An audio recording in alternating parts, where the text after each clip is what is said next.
Dan setelah itu agak siangan lagi, itu biasanya pancingan emosi sudah mulai berdatangan.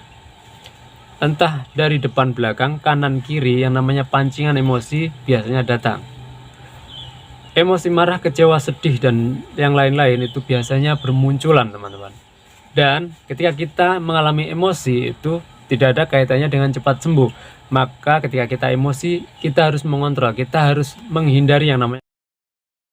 Assalamualaikum warahmatullahi wabarakatuh. Ketemu lagi dengan saya, yaitu salah satu mantan penderita gangguan asam lambung, GERD, dan juga anxiety. Salah satu pertanyaan yang sering muncul yaitu adalah gimana sih caranya agar cepat sembuh dari gangguan asam lambung, GERD, dan juga anxiety? Atau apa yang harus dilakukan para pejuang gangguan asam lambung agar segera sembuh? Dan saya akan membahasnya tentang itu. Gini, apa yang harus dilakukan para pejuang gangguan asam lambung agar cepat sembuh? Maka jawaban simpelnya adalah balik-balik lagi adalah kita harus menerapkan 3P dengan benar, jujur, dan juga konsisten. Dan jawaban tambahan saya yaitu adalah waktu, tenaga, pikiran, dan uang itu kita fokuskan atau kita arahkan ke sesuatu yang ada hubungannya dengan cepat sembuh.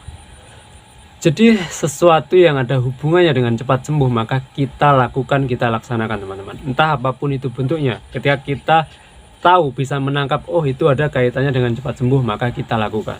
Dan tentunya sesuatu apapun itu yang justru menjauhkan kita dari sembuh, maka ya kita hindari, teman-teman.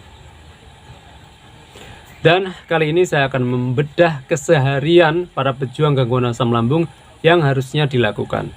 Dan saya membedahnya bukan dengan pisau yang sangat tajam, bukan. Jadi ini bukan yang paling benar, teman-teman. Ini hanya versi saya saja. Gini, kita mulai dari bangun pagi, bangun tidur. Apa yang harusnya dilakukan para pejuang gangguan asam lambung ketika bangun tidur?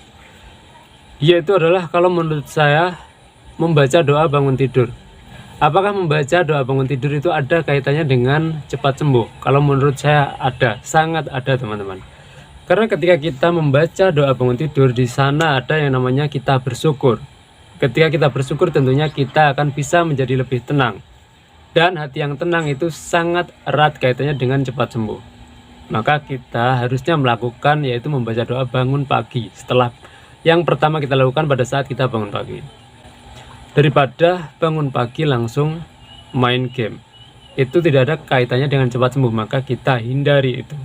Kita laksanakan yang ada kaitannya dengan cepat sembuh. Dan setelah membaca doa bangun pagi, kita minum air putih hangat. Minum air putih hangat apakah ada kaitannya dengan cepat sembuh? Sangat ada sekali ya. Saya sangat mempercayai bahwa minum hangat bisa membantu mempercepat penyembuhan gangguan asam lambung. Dan memang sudah terbukti di luaran sana, sangat terbukti sekali, teman-teman. Jadi harusnya yang kita lakukan setelah itu adalah minum air putih hangat. Daripada langsung ngemil, setelah bangun tidur langsung ngemil itu menurut saya kurang tepat, teman-teman. Jika dibandingkan minum air putih hangat, maka yang lebih mendekatkan kita kepada sembuh, ya minum air putih hangat itu, daripada langsung ngemil. Maka kita pilih yang minum air putih hangat. Setelah itu apa yang harusnya dilakukan? Yaitu adalah kalau menurut saya adalah sholat subuh.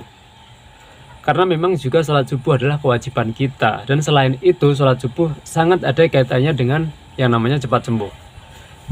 Karena di dalam sholat itu sendiri itu ada doa tentang kesehatan. Dan setelah doa pun kita biasanya masih berdoa meminta kesehatan. Jadi itu sangat super ada kaitannya dengan yang namanya cepat sembuh.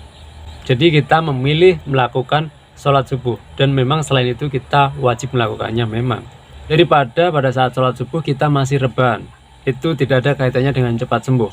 Jadi kita hindari yang rebahan, kita melaksanakan sholat subuh, itu ada kaitannya dengan cepat sembuh. Setelah sholat subuh apa yang harusnya dilakukan? Ya kalau menurut saya adalah bisa membaca Quran. Karena membaca Al-Quran juga sangat ada kaitannya dengan cepat sembuh. Mau kita mengerti artinya ataupun tidak mengerti artinya sekalipun, lama-lama kita akan tetap mendapatkan ketenangan. Jadi ketika kita membaca Al-Quran, kita akan mendapat ketenangan, dan ketenangan itu sangat ada kaitannya dengan yang namanya cepat sembuh. Itu sangat super ada kaitannya, teman-teman. Saya sangat mempercayai sekali itu.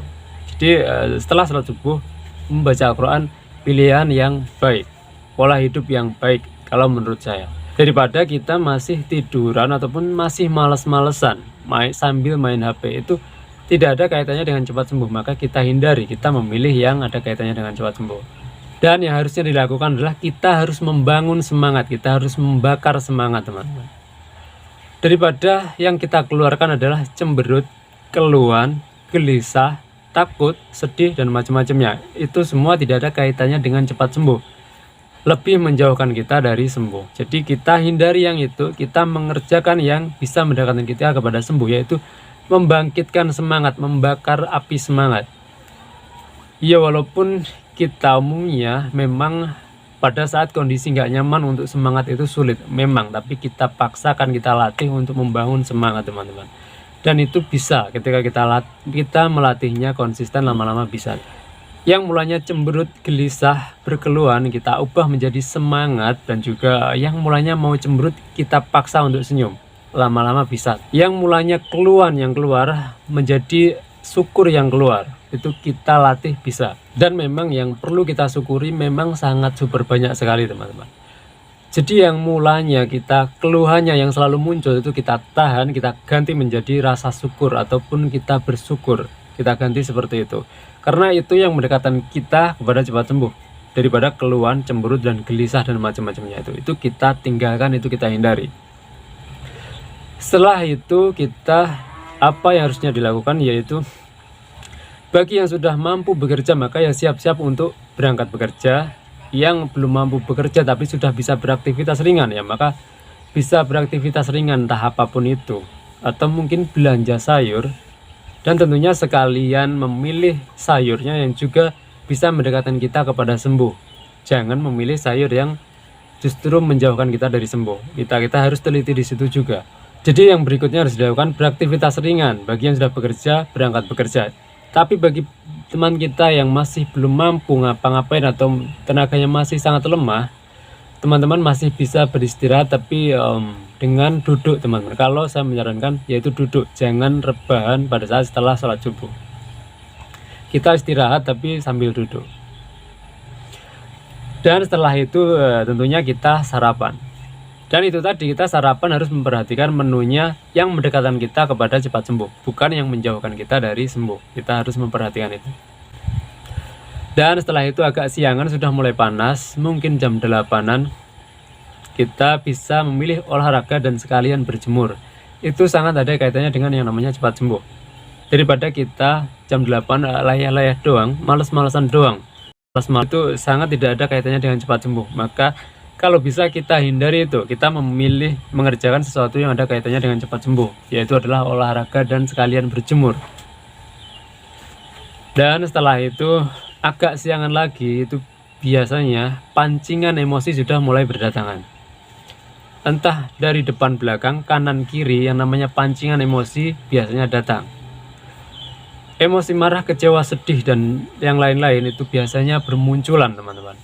Dan ketika kita mengalami emosi itu tidak ada kaitannya dengan cepat sembuh. Maka ketika kita emosi, kita harus mengontrol, kita harus menghindari yang namanya emosi. Kita harus mengontrol agar tetap tenang, karena emosi tidak ada kaitannya dengan cepat sembuh dan bahkan memperjauh dari sembuh. Jadi kita harus kontrol ketika kita emosi. Dan masih banyak pola-pola hidup yang sederhana yang harusnya kita lakukan. Dengan melakukan pola-pola yang saya sampaikan ini tadi, kita akan menang banyak, teman-teman. Karena secara tidak sadar mental kita akan terbentuk dengan benar. Yang mulanya kita malas-malesan, yang menyepelekan, gampang menggampangkan, ataupun melakukan ini besok saja, melakukannya besok saja, dan kita terus besok-besok, dan kita terus bilang besok. Ketika besok datang kita bilang besok lagi, maka kita tidak akan pernah melakukannya. Itu mental yang pernah saya miliki, yaitu menggampangkan atau malas. Jadi saya memilih besok saja, pada akhirnya tidak melakukan apa-apa. Jadi walaupun yang di hadapan kita itu sesuatu yang sepele mungkin, tapi jika mendekatkan kita kepada kesembuhan, kita lakukan, teman-teman. Kita terus melakukan dengan konsisten, maka ya mental kita akan terbentuk dengan benar. Kita tidak menjadi mental yang gampang meremehkan, dan mental kita tidak akan menjadi mental yang malas-malesan. Jadi kita akan menang banyak, kita akan cepat sembuh juga, dan juga mental kita akan terbentuk dengan benar juga. Kita menjadi tidak pemalas dan kita menjadi tidak gampang menyepelekan, tidak gampangkan. Jadi sekali lagi, apa yang harus dilakukan para pejuang gangguan asam lambung agar cepat sembuh, yaitu tentu saja menerapkan 3P dengan benar, dan waktu, tenaga pikiran, dan uang itu kita fokuskan untuk sesuatu yang ada kaitannya dengan cepat sembuh. Pokoknya sesuatu apapun itu yang ada kaitannya dengan cepat sembuh, maka kita sikat, kita lakukan agar cepat sembuh itu tadi. Dan sebaliknya, sesuatu yang menjauhkan kita dari cepat sembuh, ya maka kita hindari, teman-teman. Ya walaupun sulit, ada yang sulit kita hindari, kita latihan untuk menghindarinya, karena memang itu merugikan kita, karena memang justru menjauhkan kita dari sembuh. Contohnya apa ya? Contohnya banyak, teman-teman. Ketika kita males-malesan doang, rebah-rebahan doang, ataupun menggampangkan, mau melakukan sesuatu yang baik, bilang besok saja atau nanti saja.